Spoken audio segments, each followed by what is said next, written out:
Vous pensez savoir ce qu'est l'ego. Quand on entend ce mot, on imagine tout de suite le narcissique, le patron qui hurle sur ses employés, le footballeur qui parle de lui à la troisième personne ou cette connaissance insupportable qui ramène toujours tout à elle.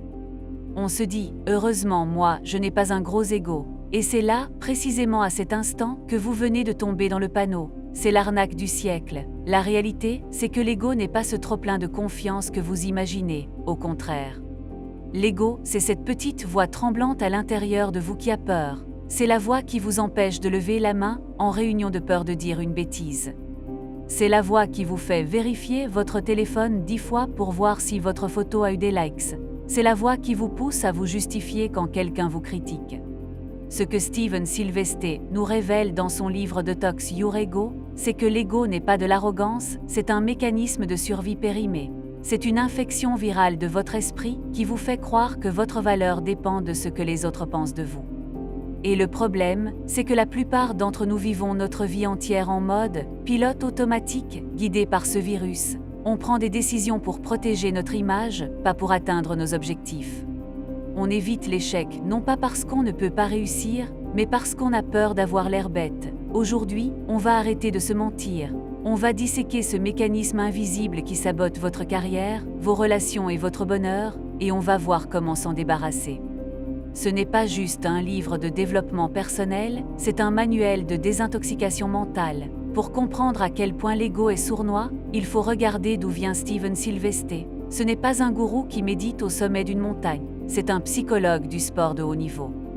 Il a travaillé avec des champions du monde de cricket, des golfeurs professionnels, des PDG de multinationales, des gens qui sont, sur le papier, au sommet de la réussite. Et pourtant, il voyait toujours le même schéma se répéter. Il voyait des athlètes techniquement parfaits, capables de gestes incroyables à l'entraînement, s'effondrer totalement le jour de la finale. Pourquoi? Le talent n'avait pas disparu. Les muscles étaient les mêmes. Ce qui changeait, c'était l'enjeu. Et dès qu'il y a un enjeu, l'ego se réveille. Silvestri raconte souvent l'histoire de ces golfeurs qui, sur le point de rentrer la balle décisive, se mettent soudain à penser à tout sauf au geste. Ils pensent aux sponsors, ils pensent à la foule qui regarde, ils pensent au titre dans le journal du lendemain. Et crac, le mouvement se crispe, la balle part dans le décor. L'ego a pris les commandes. Il ne voulait pas gagner, il voulait ne pas perdre. Et c'est la première grande idée qu'il faut graver dans votre esprit. L'ego ne cherche pas la performance, il cherche la protection. Il opère toujours sur une fréquence de peur. C'est ce que Silvestri appelle le mode survie. Quand vous êtes dans une discussion tendue avec votre partenaire et que vous refusez de vous excuser alors que vous savez que vous avez tort, ce n'est pas de la force. C'est votre ego qui est terrifié à l'idée d'être vulnérable, alors il construit un mur. Il préfère avoir raison et être malheureux, plutôt que d'avoir tort et d'être en paix. C'est fascinant quand on y pense parce que l'ego agit comme un système immunitaire hyperactif. Vous savez, comme une allergie. Une allergie, c'est votre corps qui attaque une cacahuète comme si c'était un virus mortel. L'ego fait la même chose avec les situations sociales. Il perçoit une critique mineure comme une menace de mort. Il perçoit un échec professionnel comme une annihilation de votre identité. Donc il réagit par l'agression, la fuite ou le déni. Silvestri explique que pour détoxifier l'ego, il faut d'abord arrêter de le voir comme moi. Vous n'êtes pas votre ego. L'ego, c'est juste une couche de calcaire qui s'est accumulée sur votre vraie personnalité pour vous protéger des coups. Le problème, c'est que cette armure est devenue tellement lourde qu'elle vous empêche de bouger. Et cela nous amène directement au deuxième concept qui change la donne et qui va probablement vous secouer un peu. C'est ce que Silvestri appelle le piège de la validation externe. On vit dans une société qui est littéralement bâtie pour nourrir l'ego. On est drogué à la validation. Depuis l'école, on nous apprend que si on a une bonne note, on est une bonne personne. Si on gagne le match, on est un héros. On a fini par fusionner notre valeur humaine avec nos résultats. Et c'est là, le poison. L'ego vous fait croire que vous êtes ce que vous faites. Imaginez un instant que vous êtes un entrepreneur. Vous lancez un produit et c'est un flop. Personne n'achète. Si votre ego est aux commandes, vous ne voyez pas ça comme une donnée, comme une information qui dit « le marché ne veut pas de ça, je dois pivoter ». Non, l'ego entend « tu es nul, tu ne vaux rien, tout le monde va se moquer de toi ». Résultat, vous abandonnez, ou pire, vous vous entêtez pour prouver aux autres qu'ils ont tort et vous coulez la boîte. Silvestri a vu ça des centaines de fois chez les athlètes. Ceux qui jouent pour prouver qu'ils sont les meilleurs finissent par s'épuiser mentalement. Ils sont esclaves du regard des autres. Il y a une distinction cruciale que fait l'auteur entre vouloir gagner et avoir besoin de gagner. Ça semble pareil, mais c'est le jour et la nuit. Vouloir gagner, c'est sain, c'est de l'ambition, c'est de la maîtrise. Avoir besoin de gagner, c'est de la pathologie. C'est l'ego qui dit « si je ne gagne pas, je n'existe pas ». Quand vous êtes dans le besoin, vous êtes crispé, vous jouez petit bras, vous ne prenez pas de risques créatifs, vous essayez juste de ne pas faire d'erreur. Et ironiquement, c'est la recette garantie pour échouer. Sylvesté utilise une métaphore géniale pour expliquer ça. Imaginez que vous tenez une poignée de sable. Si vous gardez la main ouverte, le sable reste là, vous avez le contrôle. Mais si vous serrez le poing de toutes vos forces pour ne pas perdre un seul grain, le sable s'échappe entre vos doigts. L'ego, c'est ce poing serré, c'est cette contraction permanente. La détox, c'est apprendre à ouvrir la main. C'est accepter que le résultat ne vous appartient pas totalement.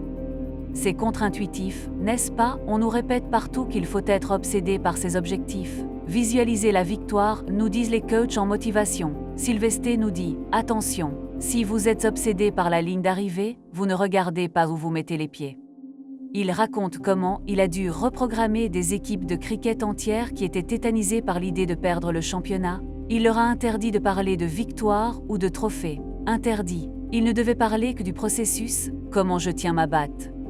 Comment je respire, comment je communique avec mon coéquipier, en retirant l'enjeu de l'équation, en retirant la nourriture de l'ego, le trophée, la peur a disparu. Et devinez quoi? Ils ont commencé à jouer avec une liberté totale, et ils ont gagné. Le piège de la validation est partout. Regardez les réseaux sociaux, c'est une machine à ego. Vous postez une photo, pendant les 10 minutes qui suivent, votre ego est en alerte rouge. Est-ce qu'ils aiment? Est-ce qu'ils commentent? Si oui, vous avez votre dose de dopamine, vous vous sentez validé pour quelques heures. Sinon, vous vous sentez vide. Vous voyez le danger, vous avez donné la télécommande de votre bonheur à des inconnus. Sylvesté appelle ça vivre en location. Vous ne possédez pas votre estime de soi, vous la louez aux autres, et ils peuvent augmenter le loyer ou vous expulser quand ils veulent. La première étape de la détox, c'est de réaliser à quel point on est accro à cette drogue. C'est brutal. Il faut se regarder dans la glace et se demander « Pourquoi je veux vraiment cette promotion? Est-ce que c'est pour l'argent et le challenge? Ou est-ce que c'est pour que mon père soit enfin fier de moi? Pourquoi je veux cette voiture de luxe? Est-ce que j'aime la mécanique? Ou est-ce que je veux que mon voisin m'envie? » Tant que la réponse est liée au regard de l'autre, c'est l'ego qui tient le volant. Et l'ego est un très mauvais conducteur, car il conduit en regardant uniquement dans le rétroviseur, terrifié par ce qui pourrait le rattraper. Alors, comment on sort de ce piège? C'est bien beau de savoir qu'on est malade, mais quel est le remède? C'est ici que Steven Sylvesté nous donne la clé finale, la troisième grande idée qui est l'antidote absolu à l'ego. Et c'est surprenant de simplicité. L'antidote à l'ego, ce n'est pas plus de confiance en soi. Ce n'est pas se regarder dans la glace en se disant qu'on est un tigre. L'antidote, c'est la contribution. Il faut bien comprendre que l'ego est par définition obsédé par lui-même. Il est centré sur le moi. Est-ce que je suis beau? Est-ce que je suis performant?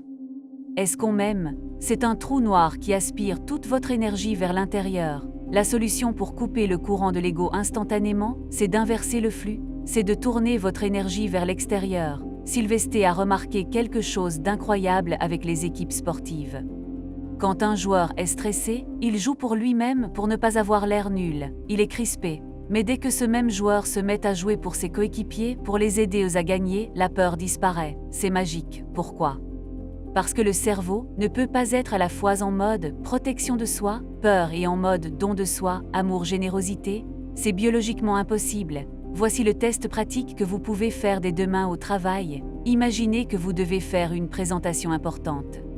Si vous y allez avec votre ego, vous allez penser « il faut que j'assure, il faut qu'il voie que je suis compétent ». Vous aurez les mains moites, la voix qui tremble. Maintenant, changez le script. Dites-vous, j'ai une information qui peut vraiment aider ces gens. Mon but est de leur rendre service, de leur donner de la valeur. Vous ne pensez plus à votre performance, vous pensez à leurs bénéfices. D'un seul coup, la pression tombe. Vous n'êtes plus l'acteur principal qui a le trac, vous êtes le messager. Et le messager n'a pas peur. C'est ça, le secret de la performance sans effort. C'est passer du mode prendre de la validation, prendre des compliments au mode donner. Sylvesté explique que les plus grands leaders, ceux qui ont un charisme naturel, sont ceux qui ont tué leur besoin d'être la star. Ils ne cherchent pas à être la personne la plus intelligente de la pièce, ils cherchent à faire ressortir l'intelligence des autres. Et le paradoxe génial, c'est que moins vous cherchez la gloire, plus vous en recevez. Quand vous arrêtez d'essayer d'impressionner les gens, vous devenez soudainement beaucoup plus impressionnant, parce que vous êtes authentique, vous êtes détendu, vous êtes vrai. L'ego vous rend petit parce qu'il vous force à porter un masque, il vous force à jouer un rôle, et jouer un rôle c'est épuisant. Vous avez déjà ressenti cette fatigue après une journée passée à faire semblant d'être quelqu'un d'autre, à sourire poliment, à dire ce qu'il fallait dire, c'est de l'épuisement d'ego. La détox, c'est enlever le masque, c'est accepter d'être imparfait. C'est dire « je ne sais pas » quand on ne sait pas, au lieu de mentir pour paraître savant. C'est une libération d'énergie colossale. Toute cette énergie que vous passiez à construire et réparer votre mur de protection, vous pouvez enfin l'utiliser pour créer, pour aimer, pour vivre. Alors, voilà la philosophie qu'il faut retenir de ce livre, vous n'êtes pas votre réputation, vous n'êtes pas votre compte en banque, vous n'êtes pas vos échecs ni vos succès, vous êtes la conscience qui observe tout ça. L'ego veut vous faire croire que la vie est une compétition où il faut écraser les autres pour survivre, mais la réalité, c'est que la vie est un jeu d'équipe. Et on ne gagne pas ce jeu en étant le meilleur du monde, on gagne en étant le meilleur pour le monde. Si vous voulez vraiment nettoyer votre esprit et découvrir des exercices concrets pour faire taire cette petite voix saboteuse, lisez Detox Your Ego. C'est le genre de lecture qui fait mal sur le coup parce qu'on se reconnaît à chaque page, mais qui fait un bien fou sur la durée. Le lien est juste en dessous. Arrêtez de vous protéger et commencez à vivre. À la prochaine.